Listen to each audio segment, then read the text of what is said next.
Kwa majina naitwa Isaac Mungai aka Kijana Msafi, chairman wa New Gema Young Leaders Movement, na nimekuja hapa kwa sababu ya ile maneno ambayo naona Murkomen akijaribu kueneza. Nimesikia Murkomen akisema ya kwamba ati askari hawakuwa wamejulishwa na ile kanisa ambao Rigathi Gachagua alikuwa anaenda kushiriki siku ya Jumapili. Na mimi nataka niambie Murkomen, unajua ile shida tuko nayo Kenya ni uongo mingi. Mumedanganya kama kiongozi wenu William Ruto, mpaka saa hii mkilala ni uongo, mkiamuka ni uongo, mkikula ni uongo, mkilewa ni uongo. Hakuna kitu kingine mnafikiria kuongea ukweli. In fact, ile kitu tu ambao ni ya kweli katika hii serikali ya William Ruto ni majina tu, kwa sababu ziko kwa maidi zao. Lakini hivi vitu zingine zote wanaongea ni uongo na utapeli na ukora. Bwana Murkomen, unasema ya kwamba mtachunguza ati mjue ni akina nani walivamia Rigathi Gachagua kule Kasarani. Lakini alipigwa Limuru mchana wazi. Wale walimpiga wanajulikana. Mwaka inaelekea kuisha, hamjachunguza. Mwaka inaelekea kuisha, hakuna mtu hata mmoja ameshikwa. Na ile siku alivamiwa huko, hakukuwa na askari hata mmoja mwenye alijitokeza. Hasara ikafanyika, kiongozi akachapwa, gari zikaharibiwa, viti zikaharibiwa. Mchana wazi kama dunia inaona, na hadi wa leo hakuna mtu ameshikwa. Uko Shamata walipigwa, hata kwa kanisa tear gas ikarushwa. Askari mwenye pia mnaweza kuwa na kibarua ngumu pengine kutafuta wakora, lakini pia hadi askari wenu wale ambao walikuwa narusha hiyo tear gas kwa kanisa huko Nyandarua, hadi wa leo hii hakuna mtoto mmoja ameshikwa. Kwa hivyo hii kusingizia, mnajaribu kusingizia ati mnasema ya kwamba askari hawakuwa wamejulishwa kwamba Rigathi Gachagua anaenda kushiriki huko Kasarani. Ndio tu ile uongo ambao nimeona leo hii umeongea ukisema ya kwamba ati JB Muturi ati haja communicate, ati hauna habari ya kwamba ati ameondolewa walinzi. Na ile shida tuko nao Kenya hii ni vizuri wa Kenya wajue. Hii idara ya polisi iko na shida kwa sababu hii kazi ya kuondolea viongozi ya maaskari inafanywa kule State House. Ya, mambo mengine inafanywa kule State House. Kuliko idara ya polisi wakuwe na uhuru yao, wafanye kazi yao kulingana na sheria vile ambavyo inastahili. Kazi yao ile mingi inafanyika State House. Inafanywa kule na Faruk wakiwa na William Ruto. Unapata hata kiongozi fulani ameondolewa askari, hata Inspector General hata hajui, hata OCS hana habari.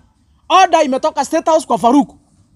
Na mimi niambie William Ruto, kama uko na ubinadamu, kama uko na utu, ni vizuri ujirudie na ujue ya kwamba siku inakuja na sio mbali, inakaribia, hautakuwa rais tena wa Jamhuri ya Kenya. You be a retired president. Siku inakuja bwana William Ruto, hiyo mamlaka hautakuwa naye. Hiyo mamlaka hautakuwa naye, itakuwa katika mikono mwa mtu mwingine. Ile swali ningekuuliza, je, vile ambavyo unafanyia wale viongozi wengine ambao wamestaafu kama JB Muturi, ungetaka ufanyiwe hivyo ukistaafu? Hii upuzi na ujinga unafanyia wale viongozi wengine, kuondolea askari, kuwanyima marupurupu yao wale ambao wamestaafu kulingana na sheria. Hiyo sababu siku inakuja utaelekea kule Sugoi, utastaafu, utatolewa kwa mamlaka na Wakenya 2027.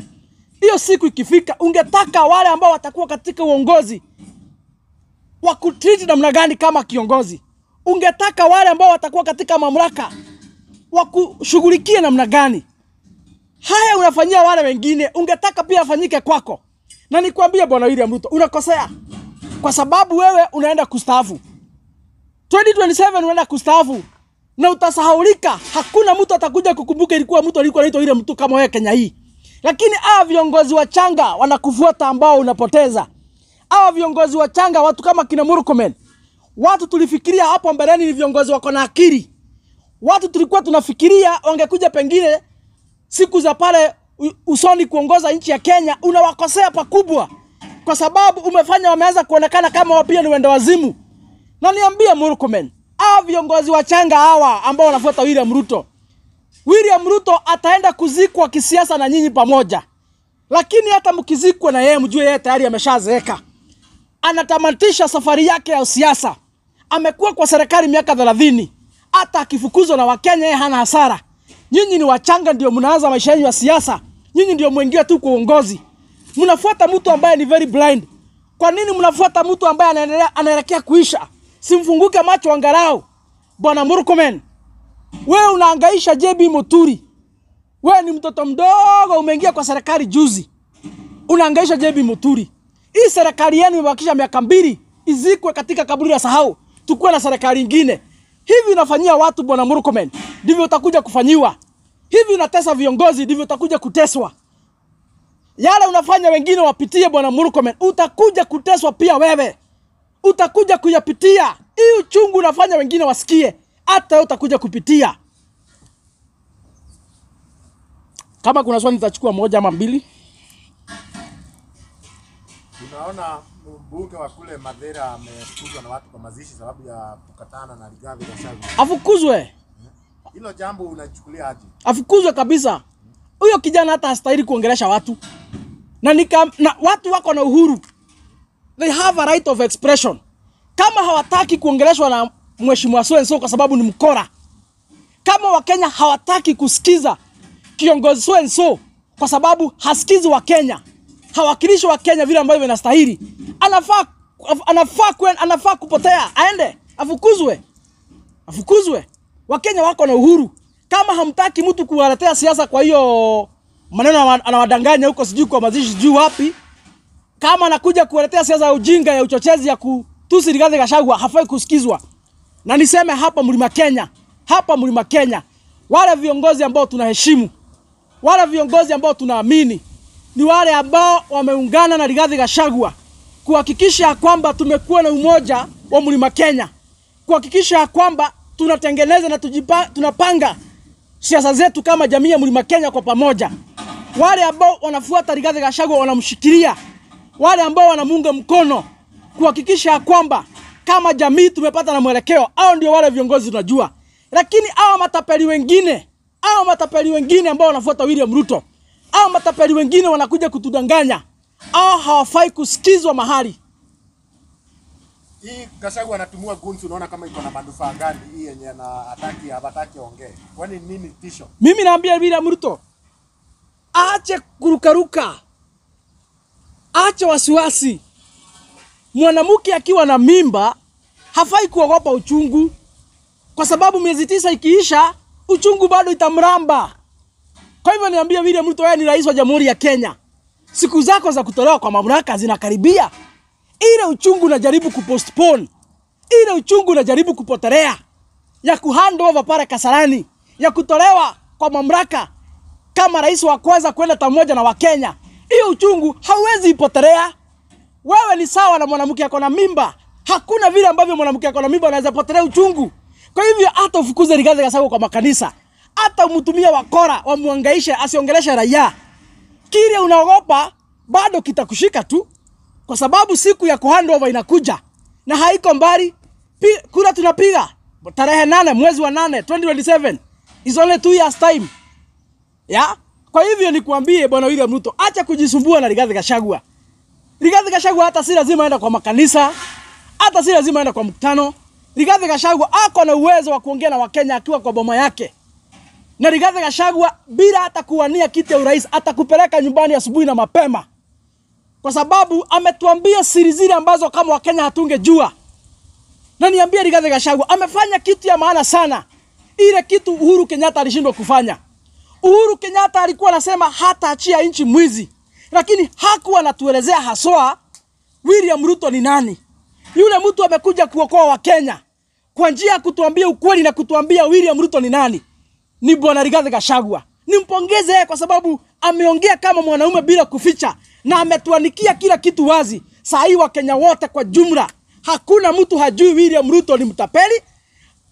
Saa hii hakuna mwananchi hajui William Ruto ni mwizi. Hakuna mwananchi hajui William Ruto anaongoza Kenya kujinufaidi na kujitajirisha yeye mwenyewe na wakora wachache wale ambao wamemzingira. Saa hii tumejua ukweli. Rigathi Gachagua ametufungua macho. Tushafunguka, tunajua ukweli na hakuna matumaini. Hakuna kitu hata moja tunatarajia kutoka kwa William Ruto. And thank Rigathi Gachagua for that, by the way. For telling Kenyans the truth. Hii ndio ile ukweli wa Kenya tulikuwa tunakosa. Ndio maana William Ruto alikuwa na nafasi ya kutudanganya na kututapeli. Lakini vile Rigathi Gachagua amefunguka na bado atafunguka mengi. Bado atatuambia mengi. By the time tufike 2027 mpaka watoto wa siku moja kuzaliwa, hakuna mwenye atataka kusikia jina ya William Ruto Kenya hii. Na pengine tunaona Moses Kuria anakuwa option na ndiye atakuwa serikali. Maybe ni kusema ni pesa amekosa ama nini? Moses Kuria alituambia uchumi ni sawa. Yeye mwenyewe ndiye ametumiwa na William Ruto. Unajua hawa viongozi wetu wanaonanga kama hatuna akili.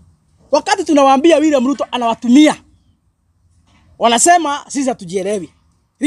Kuria ametumiwa na William Ruto kuzunguka hapa Mlima Kenya kuambia watu SHA inafanya kazi. Wewe uliona Mkalenjin hata mmoja ametumiwa na William Ruto kuzunguka hapa kuambia watu mambo ya SHA? Kuna Mkalenjin hata mmoja umesikia William Ruto akitumia kuzunguka Kenya? Hawa tu viongozi ambao walafi wa kutoka hapa Mlima Kenya wakiongozwa na Moses Kuria ndio tu wametumika. William Ruto Kuria ametumika na William Ruto akatumika. Baada ya kutumika ndio huyo sasa sijui kama halipwi ama kumeendaje. Tena tumesikia auctioneer wametumwa kwake wanamchota. Niambie Kuria, utaambia Wakenya nini? Kwa sababu wewe mwenyewe ndio umetuambia mambo ya SHA, wewe ndio umetuambia William Ruto amerekebisha uchumi, wewe mwenyewe ndio umepigia hii serikali debe ukasema inaongoza vizuri, kila kitu iko sawa. Vipi mbona unachotwa? Na tukiwaambia Wakenya wanahangaika. So mimi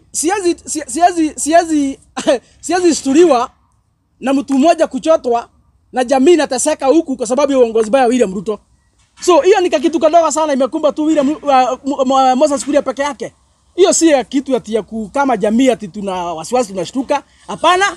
Mamilioni ya watu wanateseka kila siku hapa kwa sababu ya serikali. So kama imefika wakati wa Moses Kuria kurambo, hivyo nasikia kirambo sasa, ndivyo Wakenya wamekuwa kirambo by the all through. Kwa sababu ya William Ruto kuzorotesha na kuharibu uchumi ya Kenya. Kwa hivyo sijui kwa nini watu wanaona kama ni kitu kubwa. Now that ni mtu mkubwa wa serikali anachotwa, inaonekana ni kama kitu kubwa. Si kitu kubwa. Wakenya wanachotwa kila siku kwa sababu ya uchumi mbaya. Wakenya wanachotwa kila siku kwa sababu ya uongozi ya upuzi, ya uporaji ya mali ya umma. Wakenya wanateseka kila siku kupitia hizi program zenye Kuria alikuwa anazunguka hapa akihubiri akisema zinafanya kazi. So Kuria sijui ataambia watu nini. Kama anachotwa atuambie, kwani tena afanye press conference atuambie kama bado uchumi iko sawa ama ni kumeendaje tena kumeharibika vipi anachotwa. Na alituambia uchumi iko sawa, William Ruto rafiki yake ametengeneza.